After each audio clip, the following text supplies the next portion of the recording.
आदेश आदेश। जय श्री कृष्ण। आप सभी को स्वागत है आपका आपके अपने चैनल अक्षय ज्ञान में। हम उम्मीद करते हैं कि आप स्वस्थ हैं और खुश हैं। आज के इस वीडियो में हम बात करने वाले हैं साधना और साधक के बारे में।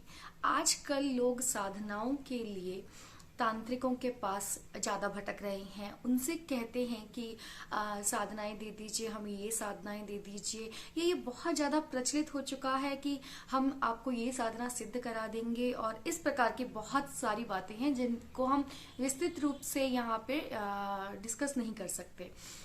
खैर, तो क्या साधना जो है वो आपको किसी तांत्रिक या किसी ऐसे व्यक्ति से मिलने के बाद में आप उस साधना को करेंगे तो ही उस साधना का फल आपको मिलेगा, वो साधना आपसे सिद्ध हो जाएगी। इस प्रकार की न जाने कितनी भ्रांतियां फैली हुई हैं कि हम ये साधना इतने दिन में सिद्ध करा देंगे। वो व्यक्ति कैसे बता सकता है कि आपको ये साधना इतने दिन में सिद्ध हो जाएगी। खैर, ये तांत्रिकों की जो परिभाषा है या जो लैंग्वेज है, इसे हम साइड कर देते हैं। हम बात करते हैं कि एक गृहस्थ व्यक्ति जो अपने ठाकुर जी की रोज सेवा कर रहा है, जो राधा नाम को रोज जप रहा है, जो श्री राम की माला को रोज जप रहा है, क्या वो साधक नहीं है? आप नियमित रूप से अपने घर की पाठ पूजा कर रहे हैं। आप अपने घर में बैठकर नियमित रूप से, चाहे आप जैन हैं, चाहे आप हिंदू हैं, या आप किसी भी देवी देवता को मानने वाले हैं, अगर आप अपने घर में बैठकर आप सुबह शाम अपने दिनचर्या के हिसाब से आपने कुछ समय व्यवस्थित इस प्रकार से किया है कि आप उस समय अपना जप करते हैं, तो वो आपकी साधना है।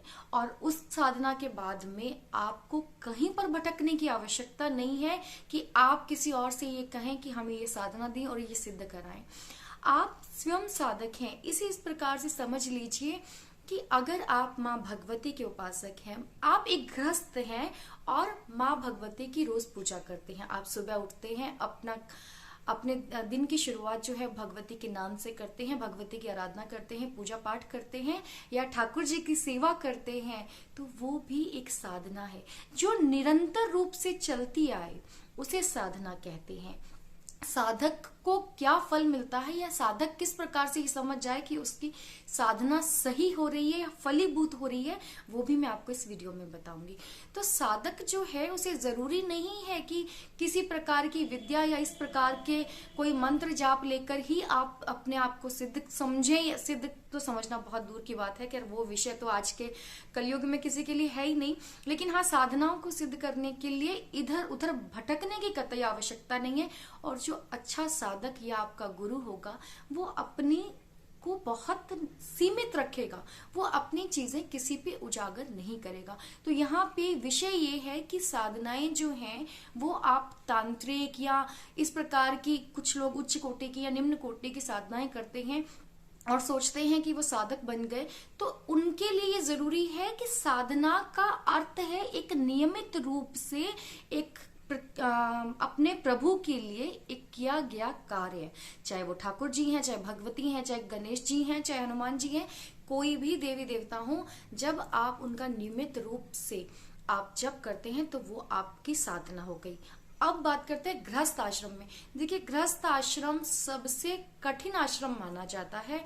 महादेव स्वयं कहते हैं कि गृहस्थ आश्रम को निभाते हुए जब आप प्रभु का जाप करते हैं, प्रभु का सिमरन करते हैं, तो वो आपकी साधना बन जाती है। और यदि वो नियमित है तो ऐसे में वो जो साधना है आपको साधक बना देती है।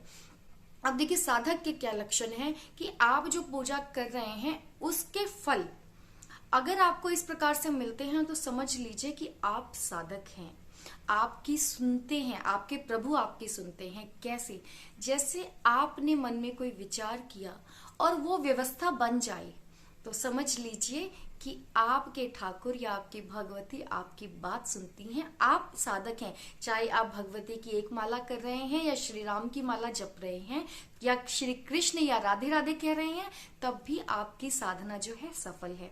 या फिर कभी ऐसा हो जाए कि आप किसी भी मुसीबत में पड़े, चाहे वो आर्थिक हो या मानसिक हो, कोई भी मुसीबत में पड़े और प्रभु आपके लिए ऐसी व्यवस्था कर दे कि आप उस मुश्किल से निकल जाएं।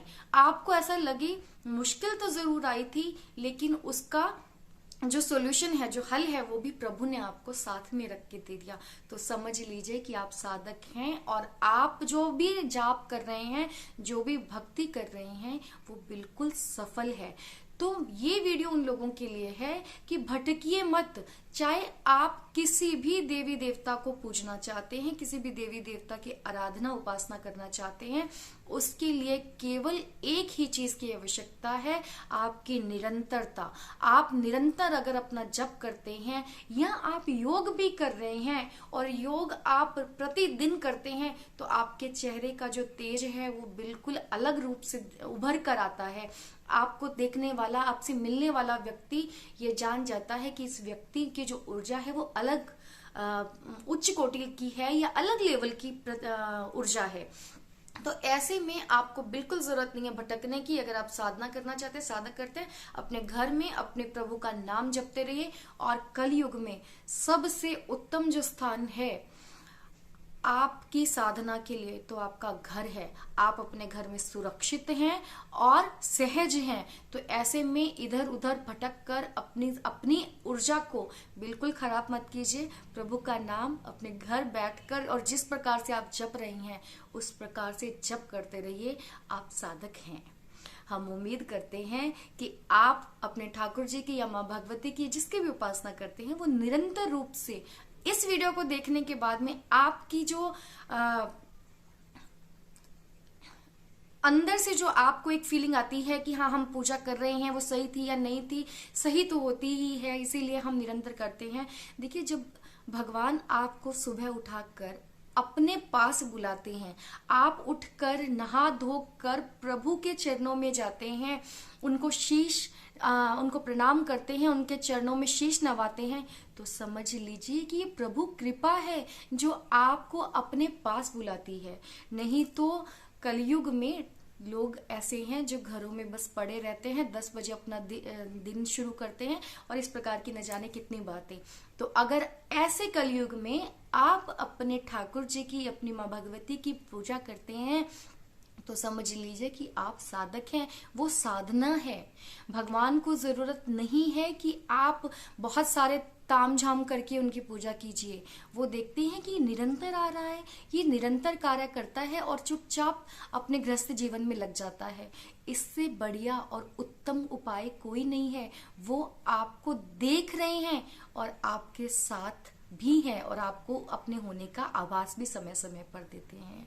हम उम्मीद करते हैं कि ये वीडियो आपको पसंद आया होगा, और अगर वीडियो पसंद आया है तो शेयर कर लीजिए ताकि ज्यादा से ज्यादा लोग इस बात को समझ सके। इधर उधर भटकने की आवश्यकता नहीं है। अपने धर्म के प्रति, अपने गुरु के प्रति और अपने देवता के प्रति आप समर्पित रहें, तो आपकी जो साधना है वो सफल है। आदेश आदेश। जय श्री कृष्ण। जय मां भगवती।